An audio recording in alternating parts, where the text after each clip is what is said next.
Let's break down this story with a former member of the FBI hostage rescue team, Rob D'Amico. He's the founder of Sierra One Consulting. Rob, thanks so much for sharing part of your afternoon with us. I want to get your reaction to this news that Alexei Navalny, according to aides, the Kremlin was ready to release him and a pair of American citizens in exchange for this convicted murderer and former FSB officer. Does that seem like something these parties would have actually agreed to? Yeah, I just read it and I was kind of shocked to it. But when you're doing negotiations, you really always have to ensure that who you're talking to actually has the connections to make what you're negotiating happen.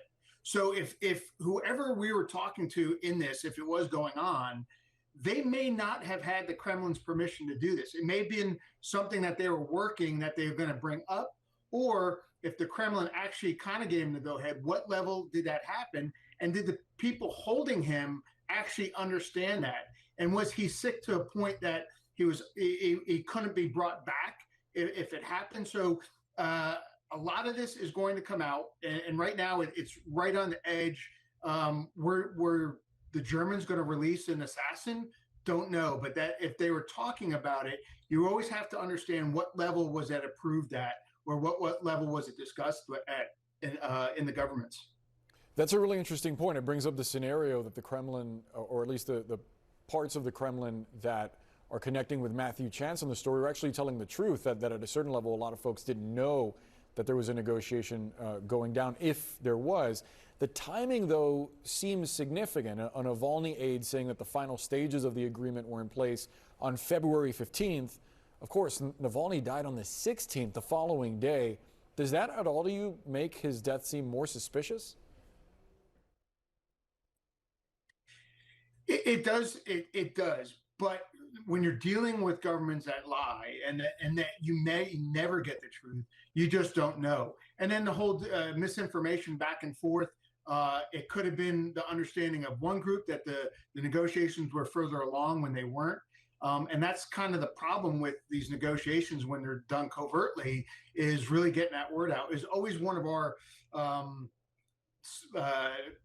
times to be scared, is when we thought we were close to the deal, and if the actual hostage takers who had custody of the person knew that too, so that no harm, or that they took better care of them. We do know, like the Taliban and the Afghanis, when they were negotiating for someone, they actually started taking a little bit better care. One, because they didn't want the prisoner to come out looking horrible. They want them to look decent when they came out of custody.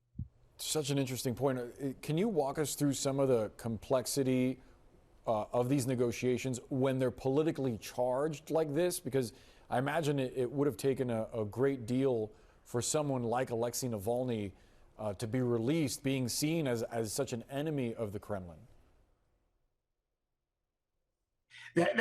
That's really the last couple of negotiations, both in Israel and Russia. You're dealing with politicians who actually have other agendas. When we're negotiating with groups, even if it's a terrorist group, you understand what they're really looking for, what they want.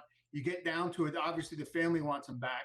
And you're dealing I think, at a more level plane with that. But when you bring in a politician, like you look at Netanyahu, he's making claims. Well, is he trying to save himself, or is he really trying to release the hostages? When you look at Putin, you look at an ego that is so big.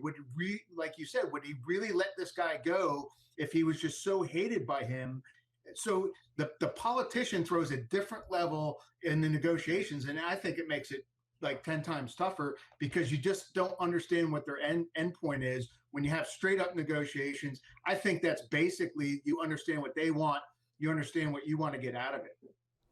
Rob D'Amico, thanks for sharing the expertise. My pleasure.